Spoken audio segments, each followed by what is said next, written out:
வணக்கம். இன்று நான் பார்க்கக்கூடிய தொழில்நுட்பம் பார்த்தீங்க அப்படின்னா சொட்டுநீர் பத்து பார்க்கலாம். நம்ம ஐயா வணக்கங்க ஐயா. ஐயா இப்போ சொட்டுநீர் பாசனத்தில் தான் பயிர் வச்சுருக்கீங்களா? என்ன வச்சுருக்கீங்க?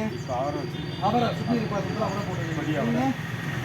சொட்டுநீர் பாசனம் நீங்கள் குச்சி வச்சுக்கிறீங்க. சொட்டுநீர் பாசனத்தில் மரவள்ளி. ஓகே. இந்த சொட்டுநீர் பாசனத்தில் என்ன நன்மை நினைக்கிறீங்க நீங்கள் சொல்லுங்கள்.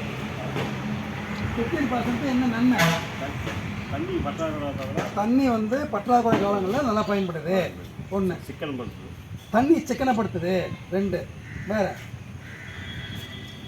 என்ன நன்மைகள் நினைக்கிறீங்க? அதில் களைகள் அதிகமாக வரதில்ல. Very good. வேற நம்ம கொடுக்குற உரத்தை வந்து டைரெக்டாக வந்து செடிக்கே கொடுக்க முடியுது. உர செலவு குறைக்க முடியுது. மற்ற செடிகளுக்கு இதர செடிகளுக்கு புல்லு செடிகளுக்கு இப்போ செடிக்கு மட்டும் கொடுக்கறதுனால வேற பக்கம்லாம் எங்கேயும் போட தேவையில்லை. மட்டும் கொடுக்குறோம். ஆனால் உர செலவும் குறைக்கலாம் இல்லையா?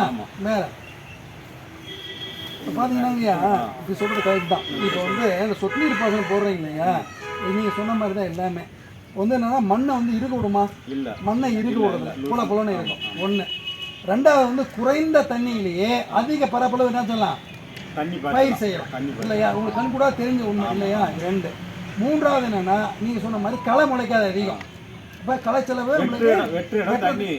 அதிகமாக வெட்ட இடத்துல போய் தண்ணி பாயாது. ஆனால் களை அதிகமாக முளைக்காது. களை அதிகமாக முளைக்க வெட்டி எடுக்கணும், செலவு. இன்னொன்று வந்து மண்ணில் சத்து என்ன பண்ணும், களை எடுத்துக்கும். இப்போ சத்து குறைபாடு வரும் இல்லையா, பில்லு தான் எடுத்துக்கும். Very good. இது மாதிரி வெரி குட்.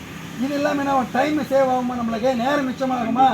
இதுக்குன்னு நம்ம என்ன பண்ண தண்ணி கட்டணும்னு ஒதுக்கி போய் பண்ண தேவையில்லை. இது வந்து சொட்டுநீர் போட்டா அரை மணி நேரத்துல இப்போ ஒரு 5 மணி நேரம் தண்ணி கட்ட வேண்டிய இடத்துல அரை மணி நேரத்திலேயே பாஞ்சிடும் இல்லையா? இது வந்து ஆள் செலவும் கம்மியாகுது, டைமும் மிச்சமாகுது, தண்ணியும் மிச்சமாகுது. பாருங்க, மிச்சமாகுது, தண்ணி மிச்சமாகுது, கட்டுறதுக்கு எல்லாமே கம்மியாகுதா? உர செலவு அதிகமாகுது. இந்த வாய்க்கால் போடுறோம் இல்லையா, அதுக்கு என்ன பண்ணும், அதுக்கு ஆள் தேவைப்படும். இன்னைக்கு ஆள்லாம் கிடைக்குதுங்களா? ஆள் எங்கேயுமே கிடைக்கல. இந்த ஆள் பற்றாக்குறையான காலகட்டத்தில் இப்போ இதெல்லாம் மிச்சமாகாமல் நம்மளுக்கு லாபம் தான் இல்லைங்களா? அப்போ நம்ம சொட்டுநீர் பாசனம் போடலாம் இல்லைங்களா? அதே மாதிரி தண்ணி எப்பயுமே இருக்கிறதுனால ஈரப்பதமாக இருக்கிறதுனால மண்ணில் இருக்கிற சத்து என்ன பண்ணும், ஈஸியாக சரி எடுத்துக்கும். ஈரமாக ரொம்ப வறட்சியாக எடுக்க முடியுமா? எடுக்க முடியாது. அதேமாதிரி களை செலவு ரொம்ப கம்மியாகும் இல்லையா? களை அதிகம் முளைக்காது. இந்த மாதிரி நிறைய அட்வான்டேஜ் இருக்குது. இதுக்கு என்ன மானியத்தில் போட்டாங்க உங்களுக்கு? தனியாக போட்டு விட்டீங்க. ஆக்சுவலாக இந்த மானியத்தில் போடுத்துறாங்க. யார் போடுத்துறாங்க?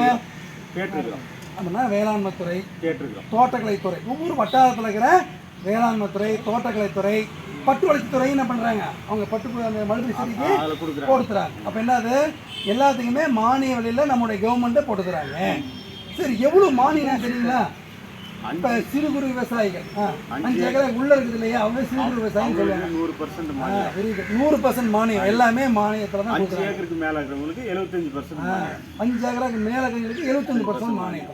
ஓகேவா? இதுக்கு என்ன தேவையான ஆவணங்கள் என்னன்னு தெரியுங்களா? என்ன தேவையான ஆவணங்கள்? Computer patta, Aadhaar card, patta xerox, பயிர் அடங்கல், என்ன பயிர் வைக்கிறோமோ அந்த பயிர் அடங்கல், bank passbook xerox, 2 passport size photo. இந்த 5 இருந்தாலே போதும், நாம் என்ன பண்ணலாம், சொட்டுநீர் பாசனம் போட்டுக்கலாம். இப்போ இதை யாரை அணுகுவீங்க போய்? Agri office. நம்ம பயிருக்கு உதவி வேளாண்மை அலுவலர் இருப்பார், உதவி தோட்டக்கலை அலுவலர் இருப்பார், வேளாண்மை அலுவலர் இருப்பாங்க, வேளாண்மை உதவி இயக்குனர் இருப்பார், தோட்டக்கலை உதவி இயக்குனர் இருப்பாங்க. இதெல்லாம் எங்கே இருப்பாங்க? ஒவ்வொரு வட்டாரத்தில் இருக்கிற வேளாண்மை விரிவாக்க மையம் மற்றும் தோட்டக்கலைத்துறை அலுவலகத்தில் இவங்கெல்லாம் இருப்பாங்க. அங்கே போய் அணுகினோம்னா நம்மளுக்கு என்ன பண்ணி தருவாங்க, இதை பண்ணி தருவாங்க. இப்போ நம்ம தண்ணி பற்றாக்குறையாக இருக்குது இல்லையா, அப்போ என்ன பண்ணலாம், சொட்டுநீர் பாசனம் போட்டுட்டா அதே மகசூல் அதிகமாக வருங்கய்யா. நல்லா கரெக்டான டைம் தண்ணி இருக்கிறதுனால என்ன பண்ணுவோம், மகசூல் நல்லா வரும். அதனால் என்ன பண்ணலாம், நம்ம சொட்டுநீர் பாசனம் போட்டுக்கலாம் இல்லையா? ஏன்னா அனைத்து விவசாயிகளும், உங்களுக்கு தெரிஞ்ச விவசாயிகளும் சொல்லுங்கள், சொந்தக்காரங்களுக்கு சொல்லுங்கள், ஃப்ரெண்ட்ஸுக்கு சொல்லுங்கள், பக்கத்தில் ஊர் விவசாயிகள்லாம் சொல்லுங்கள். அன்றாட தேவையை செடிக்கு பூர்த்தி பண்ணுது. Very good. அதே மாதிரி குறைந்த தண்ணியில் அதிக பரப்பளவு என்ன பண்ணலாம், பயிர் செய்யலாம். அதே மாதிரி வந்து அந்த லேபர் காஸ்ட்லாம் கம்மியாகுது இல்லையா? வேலையாட்கள் இதுவே கம்மியாகுது, டைம் சேவ் ஆகுது. 60% வந்து விவசாயிகளுக்கு. அதே மாதிரி வந்து என்ன பண்ணலாம், உரத்துக்குன்னு வைக்கிறதுக்கு ஆள் வைக்கணும். இங்கே அப்படிலாம் இல்லை, கரெக்டாக நம்ம தண்ணி கரைச்சி விடலாம் இல்லையா? அது வந்து செடிக்கு உள்ளே போகுது. குறைந்த உரத்துல என்ன பண்ணலாம், எல்லா பயிருக்கும் கொடுத்துட முடியும். உரச்செலவு குறைக்கும். அதே மாதிரி செலவு வந்து செலவு குறைச்சினாவே விவசாயத்தில் வந்து நட்ட வராமல் திறக்கலாம். லாபம் வரது அடுத்த கட்ட பிரச்சனை. நட்ட வராமல் திறக்கிறோம். நல்ல ஒரு மகசூடு தான், லாபம் தான் இல்லையா? அனைத்து விவசாயிகளுக்கும் அனைவரும் சார்பாக நன்றி.